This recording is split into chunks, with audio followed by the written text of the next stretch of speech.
พ่อแม่พี่น้องป้องปรายเบิดซุคนเนาะ FC ทางช่องแอดภูมิเลขคำนวณเนาะมื้อนี้ก็แอดภูมิก็สิมาตามแนวทางให้เนาะสำหรับหวยลาวเอกตาเนาะพี่น้องเนาะลาวเอกตาของงวดวันที่27เนาะพี่น้องเนาะสำหรับลาวเอกตาเนาะมื้อนี้เนาะให้เด่น1กับ2เนาะพี่น้องเนาะบัดนี้มาเบิ่งผลมันออกนำกันเนาะพี่น้องลาวเอกตา06นี่เนาะผลมันออกกันนี่เดี๋ยวบ่ภูมิสิเขียนลงให้เบิ่งเนาะผลมันออก768เนาะข้างล่างออก06พี่น้องนี่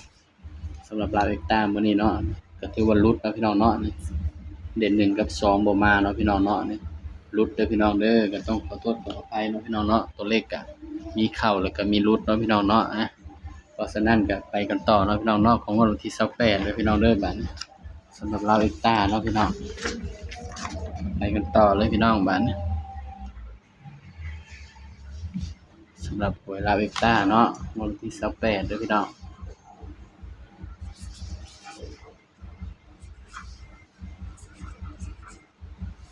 บ่ภูมิหาก็ได้กลับห้องพี่น้องเอ้ยทำงานหลายเนาะบ่มีเวลากลับห้องหาก็ได้กลับห้องนี่ล่ะพี่น้องชวนใครที่ว่าเป็น FC ของบ่ภูมิ Official ก็มากดติดตามช่องนี้ไว้เด้อพี่น้องเด้อจังสิบ่พลาดแนวทางของบ่ภูมิเนาะพี่น้องเนาะถ้าว่าใครเป็น FC บ่ภูมิเนาะก็มากดติดตามไว้เด้อพี่น้องจังสิบ่ได้พลาดแนวทางดีๆจากบ่ภูมิเนาะพี่น้องเนาะก็มาเบิ่งนำกันเนาะสำหรับตัวเด่นอื่นเนาะพี่น้อง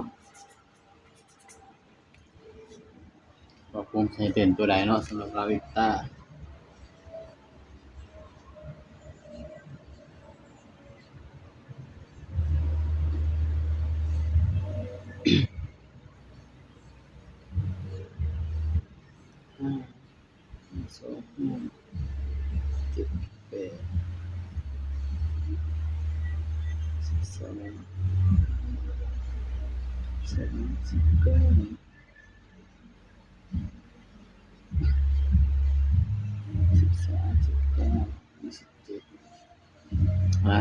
สำหรับ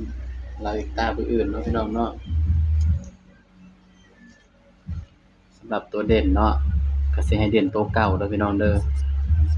นี่เนาะแอดให้เด่น1กับ2คือเก่าเนาะพี่น้องเนาะนี่ให้เด่นตัวเก่าเด้อพี่น้องเด้อสำหรับลาวเอกตาเนาะก็มาจับคู่นำกันเนาะสำหรับจับคู่เนาะแอดก็สิให้จับสักชุดวินที่มันออกมานี่เนาะพี่น้อง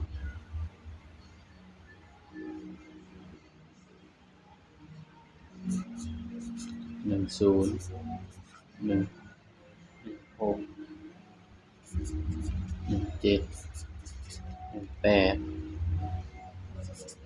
20 26 27 28นี่เด้อพี่น้องสำหรับแนวทางลาวเอกตาเนาะงวดวันที่28เนาะพี่น้องเนาะสำหรับตัวเด่นเนาะถ้าเอาสิไปจับแบบ24 25 26ก็ได้พี่น้องแต่ว่าบ่ภูมิก็เอามาวินใส่กับชุดที่มันออกมานี่เนาะ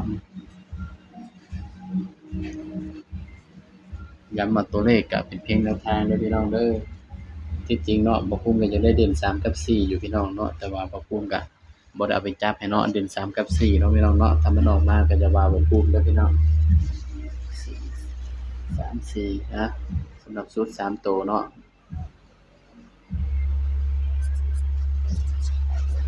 4 3 7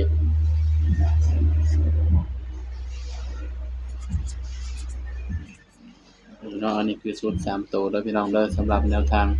หวยลาวเอกตาเนาะพี่น้องเนาะสำหรับคลิปนี้เนาะแอดภูมิก็ฝากพี่น้องกดไลค์กดแชร์กดติดตามช่องแอดภูมิเลขคำนวณนี่เด้อพี่น้องเด้อแอดภูมิ Official พี่น้องสบายดีครับ